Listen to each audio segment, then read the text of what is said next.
शरीर पर शासन करने के लिए, मन पर शासन करने के लिए, दिव्य आनंद का अनुभव करने के लिए ब्रह्मचर्य नींव है। नींव, ये लक्षण बताए जाते हैं जिसको पतन के मार्ग में जाना होता है, उसके ऐसे लक्षण होते हैं।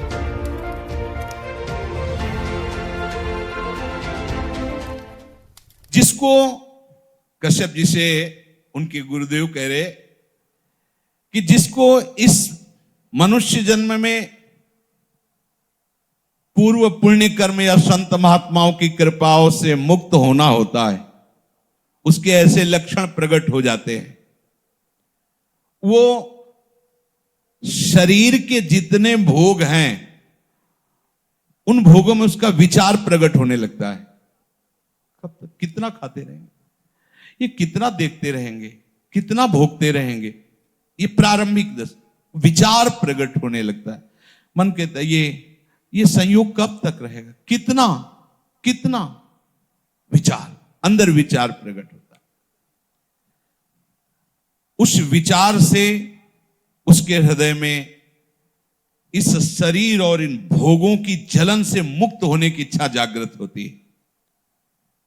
अब वो दानम व्रतम ब्रह्मचर्यम यथोक्तम ब्रह्मधारणम दमः प्रशांतता चैव भूतानां चानुकंपनम संयमाश्चानुशंस्यं च परस्वादानवर्जनम व्यलीका नामकरणम भूतानां मनसा भुवि माता पित्रोश्च शुश्रूषा देवतातिथि पूजनम गुरु पूजा घृणा शौचम नित्य मंद्रिय संयमम। अब उसके हृदय में उदारता प्रकट होती है। क्या वो अब संयम में आने लगता है। कम आहार करना, सात्विक आहार करना। यार आहार से प्राण ही पोषण तो करना, चाहे जो कुछ पाओ, इस पर तो भाई संयम करना पड़ेगा। कुछ काल तक आप करके तो देखिए। अभी आपने आहार का केवल देखा है हिसाब, तो आपकी दशा क्या है। आप थोड़ा संयम में आइए और रसेंद्री के मांगे हुए आहार को कम दीजिए। मान लीजिए ये जन्म थोड़ा इसमें लगा दीजिए, आप देख लीजिएगा। केवल प्राण पोषण होता है आहार से, लेकिन जब आप रसेंद्री से युक्त होकर फिर वो आपको और भोगों में फंसाएगा, बच नहीं सकते, पक्का नहीं बच सकते। संभालना पड़ेगा, संभालना पड़ेगा। जब तक आपकी रसेंद्री ठीक नहीं होगी तब तक आप हमारी बातों को धारण करने की योग्यता नहीं प्राप्त कर पाएंगे। समस्त इंद्रियों में चांचल्यता प्रकट करने वाली प्रमुख इंद्री रसेंद्री है, जिह्वा। इसको संभालिए, संभालिए। जगह जगह ये बात शास्त्रों में पाई जा रही कि बहुत साधना में इसका योगदान है, रसेंद्री का। बहुत संयम में रही। हमने बहुत से संत भगवान को देखा है। अब ये जो विचरण करने वाले महात्माओं घटना होती कि भाई 35 रोटी पा गए, ये पा, अब 8 दिन भोजन नहीं मिला तो 35 रोटी क्या करेगी। एक बार में पा लिया, फिर 5-6 दिन के लिए फुर्सत, वहां कुछ विकार थोड़ी आने की जरूरत है। हाँ, जब आपको बाल भोग मिल रहा है, राजभोग मिल रहा है, शयन भोग तीनों टाइम मिल रहा है, तो अल्पाहार, थोड़ा थोड़ा सात्विक आहार, भजन, हर समय आप बैठ सकते हो, ऐसी हो। अब वो ब्रह्मचर्य व्रत को धारण करेगा। उदारता, संयम, खान पान, ये सब, और ब्रह्मचर्य। सच्ची मानिए ये अलौकिक व्रत है। ब्रह्मचर्य धारण करने वाले को बादाम, हलवा, घी की जरूरत ही नहीं भाई, बिल्कुल सच्ची मानिए। जैसे तप्त भूमि में पैर कैसे पड़ता है, एकदम ऐसी बिजली रहती है ब्रह्मचारी के शरीर में। बिजली 60 किलोमीटर बिना विश्राम किए चलते देखा है। पीछे भी चर्चा की थी, हम हार गए। कमंडल हाथ में छड़, ब्रह्माकार वृत्ति, चले जा रहे। कब आहार मिलेगा, कब विश्राम, कोई मतलब नहीं। आहार, भगवदाकार वृत्ति। ब्रह्मचर्य अत्यंत आवश्यक, जिसे आप खिलवाड़ समझ रहे हो, ये बहुत बड़ी हानि है।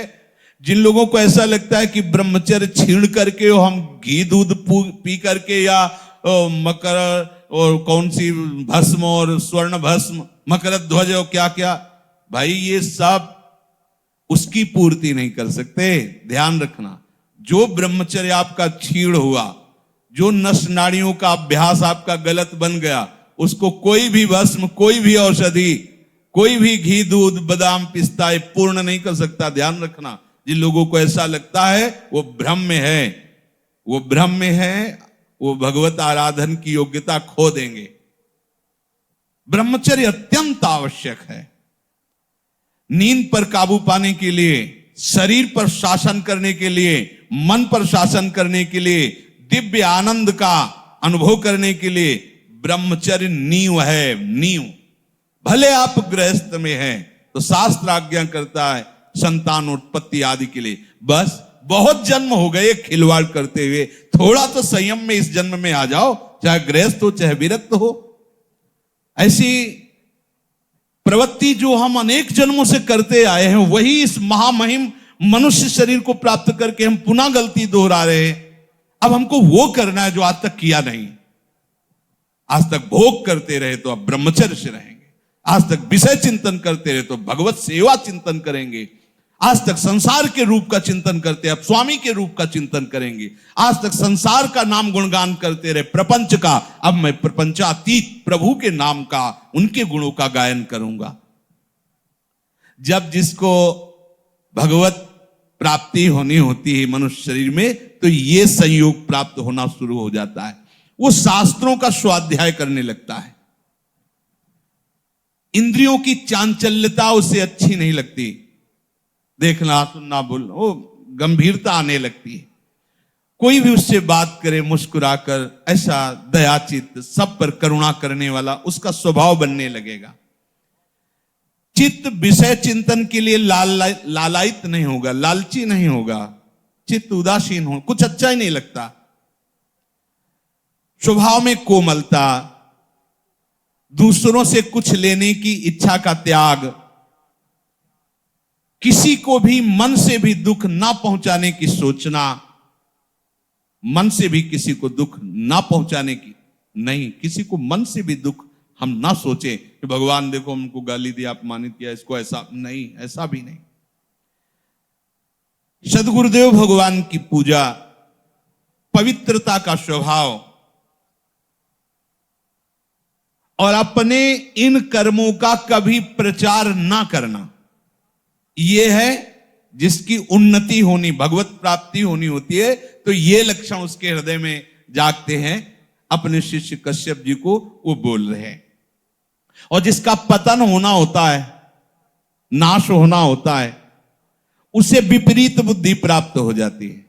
बुरी दशा आने के पहले बुद्धि बदली जाती है। उसके हृदय में विपरीत दशा जागृत होती है। विनाश काल में बुद्धि व्यावर्तते चास्य विनाशे प्रत्युपस्थिते, उसकी ऐसी बुद्धि में उल्टी भावना आ जाती कि कब तक ये सब, अरे भोगो यार, भगवान को मिलना होगा मिल जाएंगे, ना मिलना ना, सामने भोग उपस्थित, भोगो। उसमें धैर्य नहीं रहता। ये लक्षण बताए जाते हैं जिसको पतन के मार्ग में जाना होता है, उसके ऐसे लक्षण होते हैं। वो अपने धैर्य को नहीं बनाए रखता। कोई भी भोग सामने आया, विचार नहीं करना, पशु की तरह बस उसे स्वीकार कर लेना, नहीं। विवेक, अगला कदम रखने के पहले विचार करो, मेरा कदम कहां रखा जा रहा है, क्या होगा, अगर मैं ऐसा करूंगा तो होगा क्या, अगर हमारे हरि गुरु अपनी कृपा की नजर हमसे हटा लिए तो फिर होगा क्या। नहीं नहीं, बहुत बार ये सब किया, अब नहीं नहीं, और भाग पड़े, ज्यादा नहीं नहीं के चक्कर में ना पड़े, उस स्थान से भाग पड़े जहां सामने भोग उपस्थित हो। धैर्यवान यदि ऐसा है कि कोई प्रभाव नहीं पड़ रहा तो भी वहां ज्यादा न टिके, हट जाए। काजर की कोठरी में कैसो भी सयान हो जाए, दाग लागी है, पैलागी है, पैलागी है, महापुरुषों ने कहा है। उसका धैर्य खत्म हो जाता है, धैर्यवान नहीं रहता। बहुत ध्यान देने योग्य बात है। शिष्य को बता रहे जिसका मंगल होना होता है उसके ऐसे लक्षण जो आप पहले वर्णन किए, और जिसका पतन होना होता उसके ऐसे लक्षण। अब वो विषयों के अनुकूल समय में मन पर अधिकार ना होने के कारण वो अपनी प्रकृति के विरुद्ध आचरण करना शुरू कर देता है। अपनी स्वाभाविक प्रवृत्ति प्रभु की तरफ होनी चाहिए, उनके हम अंश हैं, पर वो विरुद्ध आचरण जो भगवत मार्ग से हमें पतित कर दे, ऐसे आचरणों में खुश होकर वो चलने लगता है। अत्यंत हानि पहुंचाने वाली वो क्रियाएं करने लगता है। देख लीजिए ये सब, उनका क्या व्याख्या करें।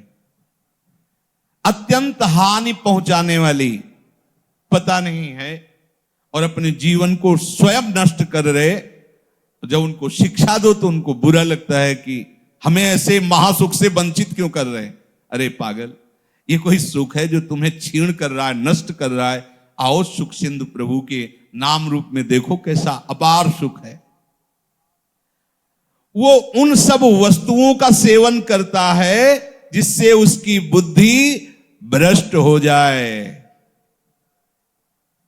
होटल से मंगाओ भोजन, माना बहुत साफ स्वच्छ दिखाई दे रहा है, लेकिन बनाने वाले का कैसा आचरण है, कैसे बना रहा है, क्या विचार है, कैसी पद्धति से बनाया गया है। आपको शीशा के अंदर रखे हुए सुरक्षित दिखाई देते, लेकिन उस समय क्या है, सब अच्छा है, पर उसका विचार क्या है, उस समय का विचार उसके अंदर संस्कार डाल रहा है। ये ज्यादा चाट चूट वाली जो जबान है ये परमार्थ लायक नहीं होती, इसको सुधारो। जिस चीज की ज्यादा मांग है उसको तो कभी मत खाओ। एक बार तो यार कर्रे पड़ जाओ, एक बार तो थोड़ा हिम्मती बनो। देखो ना, देखो एक ऐसा फिर समय आता है कि इन सब बातों का महत्व नहीं रहता जो हम आपको बता रहे हैं, कोई महत्व नहीं। एक समय पूज्यपाद उड़िया बाबा एक कवल एक बार में दे दो, जितना देना, 24 घंटे में एक बार, बस एक कवल। 18 घंटे भजन में बैठे, ब्रह्माभ्यास, कृष्ण शरीर हो गया, दिव्य तेज जग रहा। ब्रह्मचर्य ऐसे थोड़ी रहा जाता है कि आप तीनों टाइम को कस कस के और सब ऐसे पाओ और ब्रह्मचर्य रहे। देखो कितनी मांग है, उचित दिया, वो अपने आप पचेगा ना, उसको भी तो पचने का समय दो। सब भरते रहोगे तो पचेगा कैसे, वो फिर पतन हो जाएगा उसका। उसको पचाने के लिए सामर्थ्य चाहिए। क्या सामर्थ्य, जितनी आवश्यकता है वो अंदर पता चलता है। जहां थोड़ा ऐसा लगे कि हम छक रहे हैं, बिल्कुल उसके आगे एक कवल भी मत पाइए। अभ्यास बना लीजिए, उतना ही रखिए। और अगर ऐसा लग रहा है कि पाने की थोड़ी इच्छा है और थोड़ी नहीं है तो बिल्कुल मत पाइए, उसमें आपका ब्रह्मचर्य पचेगा। जो आपके अंदर जठराग्नि हो आपके ब्रह्मचर्य को विशुद्ध करेगी। और धीरे धीरे ब्रह्मचर्य जब स्थित होने लगता है तो ऊर्ध्वगामी होने लगता है। जहां ब्रह्मचर्य ऊर्ध्वगामी हुआ तो दिव्य तेज, दिव्य शक्तियां, दिव्य ज्ञान अपने आप जागृत हो जाता है। ये इसीलिए, इसी आनंद के लिए तो मुझे मनुष्य शरीर मिला है भाई। काहे को, जो बहुत बार, अब नहीं, अब जो एक बार भी नहीं हुआ वो करेंगे क्या, भगवत आराधना, संयम से रहकर प्रभु के मार्ग में चलना। ये आहार पर ध्यान दीजिए, सारा का सारा परमार्थ का इसी पर टिका है, इसी पर, आहार पर ही।